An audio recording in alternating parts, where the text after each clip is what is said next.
Welcome, everyone, to the Apoco-Larry podcast. I'm Steve. He is Larry Van Beek, NCSO. So I noticed that you just skipped over all the academic-y type things. I did. I thought people would like kind of a workman kind of guy tonight. Oh, yeah, like a blue-collar guy. Like I put on my overalls, let's get to work and look at some Zephaniah. That's right. Like I bought myself a pair of Red Wing boots this summer at a yard sale, mind you. Like I paid $100. They're usually almost $400 for these boots. Wow. Yeah. From Red Wing, Minnesota, of course. Is that where it comes from? Is that where? Let's say that because it'll make my dear wife happy. Well, they are American boots for sure. Like they're the cream of the crop for boots. Yeah. Well, happy boots to you, my friend. Well, yeah. Well, and if you put those boots on, then you're Larry Van Beek, NCSO. Oh, yeah. Okay. So that's National Construction Safety Officer, by the way. Oh, yeah. Okay. And they just made me the head of the OH&S committee here at the school, which I didn't realize until someone said, well, now you're the head of it because the other person's quit and moved on. And I went, oh, that's nice. You've been promoted through a deletion. Yes. And I have to do I can do a safety audit on the school to maintain my designation. So, okay. So it works out okay. Okay. Well, enjoy that. That sounds like, yeah. Anyway, it doesn't sound like any fun at all, to be honest with you. No, it's awful, Steve. It's awful. Yeah, I'm an IT guy. But never mind that tomfoolery. We're going to talk about Zephaniah 3, though, right? Yes, we will talk about Jerusalem one more time. Remember the preparation? No, I forgot when Zephaniah wrote. It was right near the it was just before the captivity, right? Yeah. Are we talking near the Babylonian captivity, or we are now talking the Babylonian captivity? We really are. Okay. Yeah. And am I right? Is he going to take Israel to the woodshed yet one more time? He's going to be, yes. Yeah, he's going to take Jerusalem, and Jerusalem stands for all of Judah and all of Israel now, because don't forget, Israel's gone. I mean, Samaria, They went into captivity in 732 over to Assyria. So they are the initial dispersion. But the actual diaspora, they call it, the actual dispersion proper happens under the Babylonian captivity. Okay. Yeah. Okay. Which is kind of interesting, right?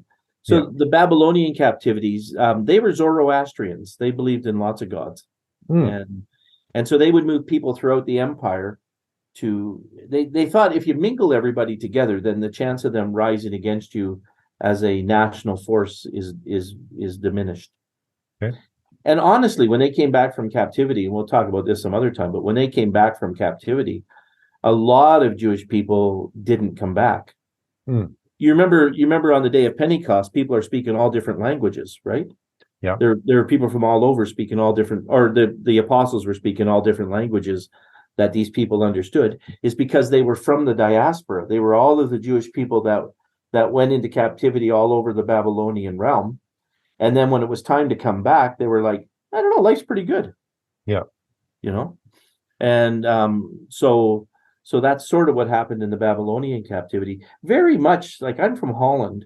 My parents are Dutch, right? Mm-hmm. And if someone said, Holland is making some great recovery of its people, you can go back to Holland, I'd be like, I don't know. I'm pretty happy here in Canada now, the canals haven't frozen for a long time. There's no silver skates anymore. I'm not sure I want to go back. Yeah. And that's what happened to the Jewish people. So we are moving up to this Babylonian captivity, and he's still a little upset with Jerusalem, but I think he'll let them off at the end of this. Okay. Yeah. Awesome. Well, folks, let's just jump right in then. So here we are, verse 1, chapter 3, and we'll read down 1 to 5. Woe to the city of oppressors, rebellious and defiled. She obeys no one. She accepts no correction. She does not trust in the Lord. She does not draw near her God. Her officials within her are roaring lions. Her rulers are like evening wolves who leave nothing for the morning.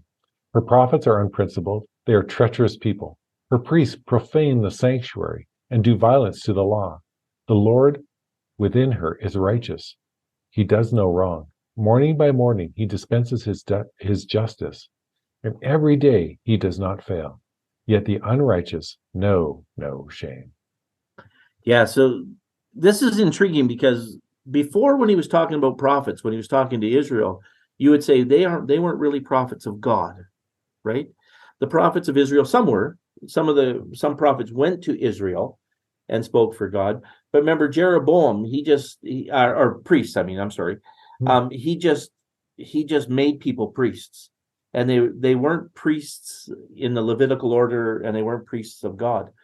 But these guys, now we're talking about Jerusalem.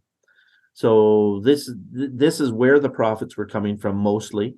And this is where the priests were actually still in the Levitical order, right from Moses on down, right? They had the right priests. And these are the guys who are being bad. And that's what he's saying. He's saying, like, you're not accepting the correction of your prophets.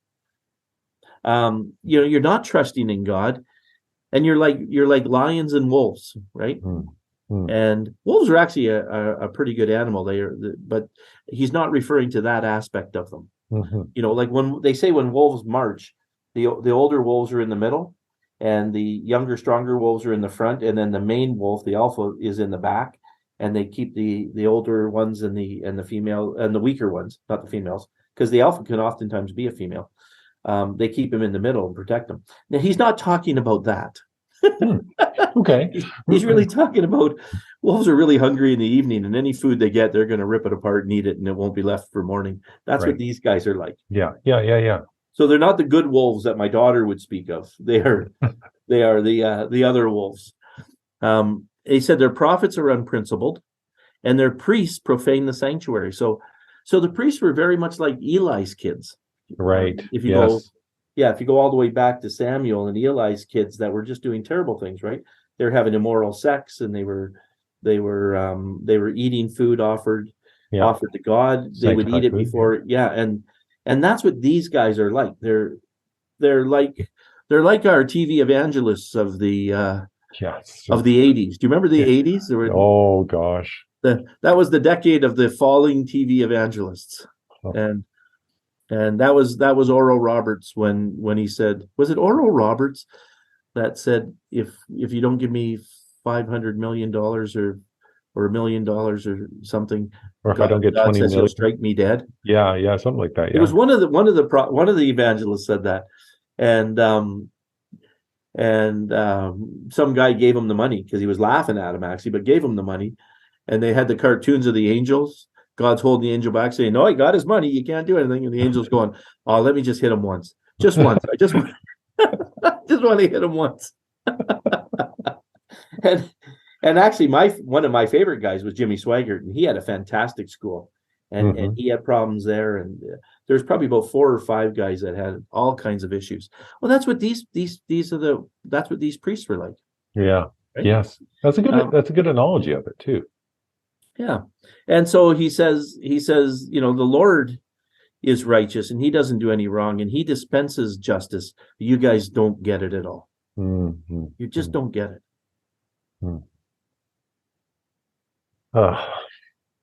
Well, it continues on. Verse 6, folks. I've destroyed the nations. Their strongholds are demolished. I've left their streets deserted, with no one passing through. Their cities are laid waste. They are deserted and empty. Of Jerusalem, I thought, surely you will fear me and accept correction. Then her place of refuge would not be destroyed, nor all my punishments come upon her. But they were still eager to act corruptly in all they did. Therefore, wait for me, declares the Lord, for the day I will stand up to testify. I have decided to assemble the nations, to gather the kingdoms, and to pour out my wrath on them, all my fierce anger. The whole world will be consumed by the fire of my jealous anger. Yeah. And these are the guys he was talking about before. Remember, he was talking about Cush and Assyria and Philistia and Moab and Ammon, right?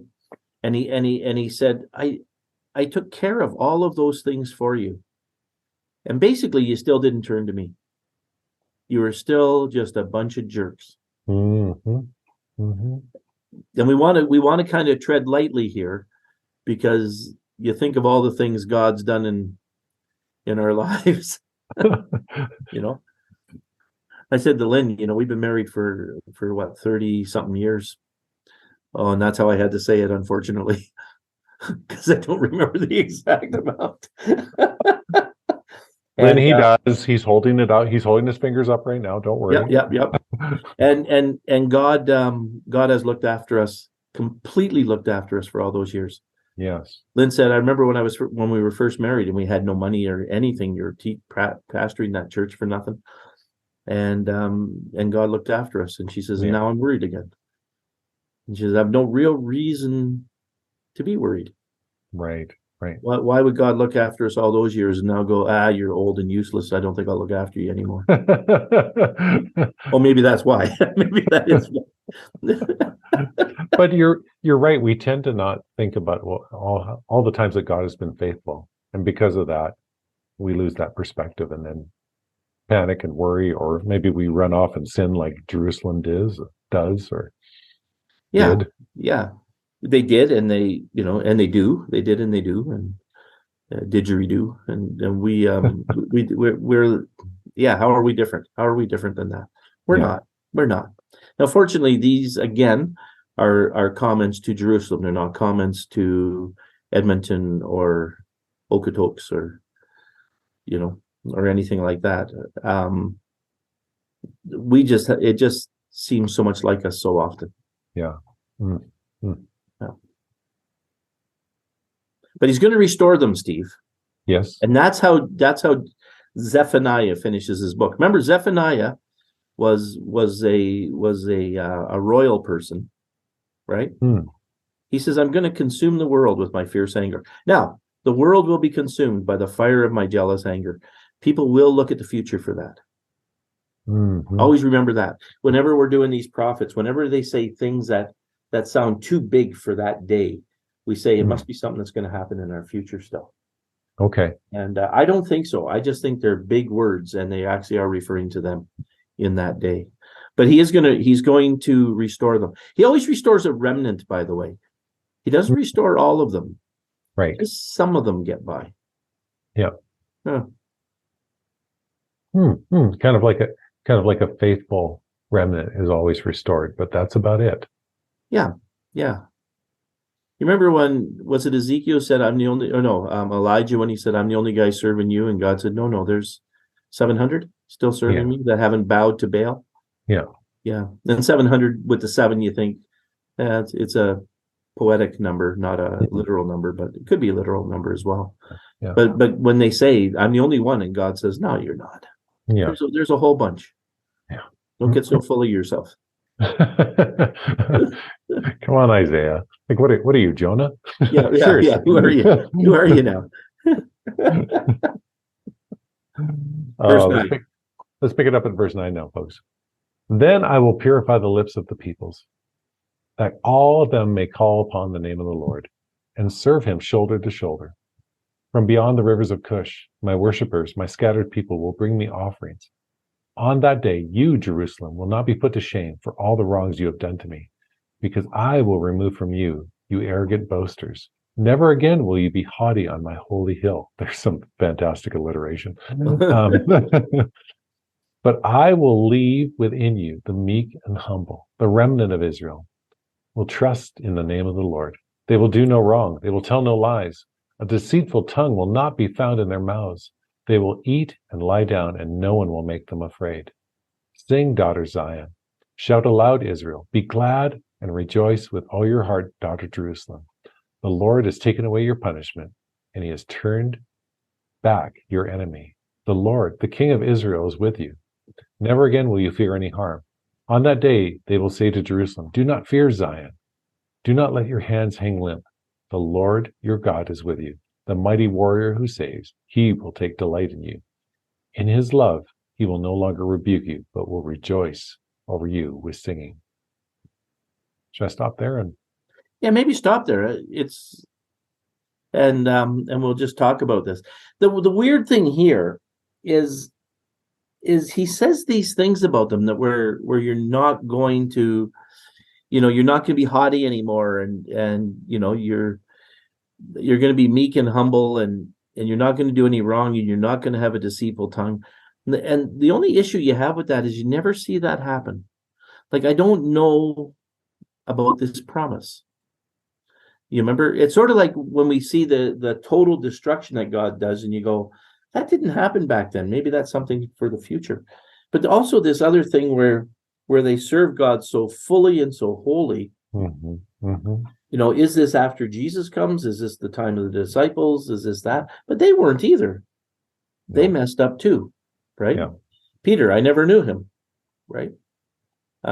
Judah turning him over, or Judas turning him. I knew that sounded wrong, and so I'm not sure who this remnant is that he's referring to. I'm just not sure what he's talking about there, because they're going into captivity, and they're going to be there for 70 years anyway, and then they're going to start coming back, and then they're going to rebuild Jerusalem, and then they're going to have all kinds of stuff with Alexander the Great, and the breaking up of the community, and then we've got the Maccabean period coming. Like, when does this actually happen? I don't know. Except it is God promising them, I won't utterly destroy you, Jerusalem. I just won't. And it's funny when you talk to whole groups of people and you say, I'm not going to destroy all of you, just some of you. You think, well, if I'm one of the ones being destroyed, I don't really know if I'm liking this or not. Great for Jim. Great that Jim's getting off easy. Yeah, but how about hello? How about Stephen Larry here? What about Stephen Larry? Yeah. I've always wondered that about some prophecies too, where you see and you go, where's the fulfillment of that? Yeah. Which is again where people look to our future. Yeah. Like a lot of scholars, conservative scholars, will say it just didn't happen. It must be coming. Yeah. And yet it's just a promise to them that I think that's really what it is. It's just a promise that you're going to be okay. Yeah. As a people. Yeah. I do like that part where, you can see how people would be, they will eat and lie down and no one will make them afraid. Because at that point in time, in that culture, when was the time you were most likely to be attacked or robbed or, during your sleep? Yeah. If you're out in the wild too, I mean, that's the danger, right? Mm-hmm. And when you're going to the washroom is another dangerous time. Yes. Yeah. I heard a guy speak on all animals go to the washroom for about the same period of time because that's what it takes to be protected in the dangers of the wild. But the truth is the guy was nuts. It doesn't happen like that at all. Not even within one species does it happen like that. I don't know where the guy was coming from. It was a CBC thing. And the guy was listening to him like he made sense. I was like, come on, CBC, you're better than that. Yeah. That could have been quirks and quarks. I mean, surely Bob knows what's going on there. No, it would never happen with Bob. Bob knows. Bob knows. Bob's got his head screwed on, right? Yeah, it might have been Q or something, but not. Yeah, good point. Yeah, there we go. Okay. So picking it up at verse 18 now, folks, before we get too far off. Yeah. But important discussion. Verse 18, I will remove from you all who mourn over the loss of your appointed festivals, which is a burden and reproach for you. At that time, I will deal with all who oppressed you. I will rescue the lame. I will gather the exiles. I will give them praise and honor in every land where they have suffered shame. At that time, I will gather you. At that time, I will bring you home. I will give you honor and praise among all the peoples of the earth when I restore your fortunes before your very eyes, says the Lord. Now that sounds very much like the return from exile, especially when he says, you will return from exile. I will gather you from exile. Yeah. And so all of this stuff that has embarrassed you, I will bring you back from. Yeah. I wonder if going into exile was as much an embarrassment as it was a horrific experience. But he says, I'm going to restore your fortunes. And they do. They come back. And they live there for many, many years again. Right. Is this also at the time that you see Israel, like when Jesus comes, they're really looking for two types of Jesus, right? They're looking for this Savior, this Redeemer, But there's also another Jesus that is in the popular culture of looking for someone that would restore the nation too. Yeah, the warrior Messiah. Yeah. Is this And where this kind of emerges out of? Like they think restore your fortunes means one or the other, but not both? yeah, Or and I'm not sure if they would pick this particular thing to talk about that, because Mhm. by this time you're talking about Rome, right? Mhm. You're not talking about Babylon.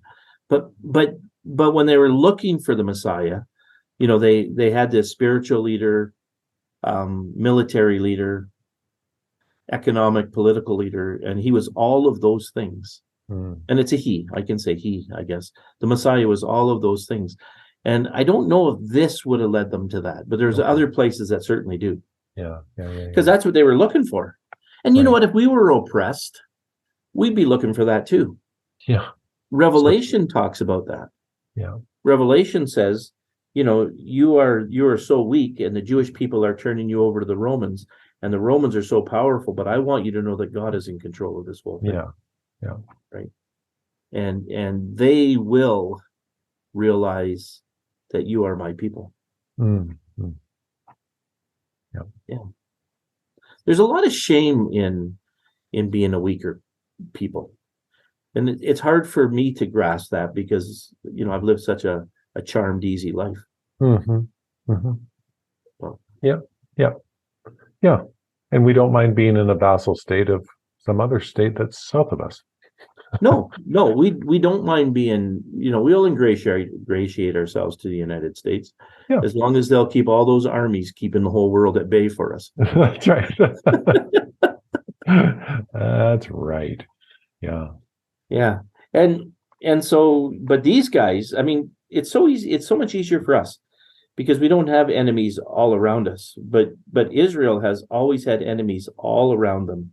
Yeah. And they've always had enemies that want to destroy them. Right. Even today. Yeah.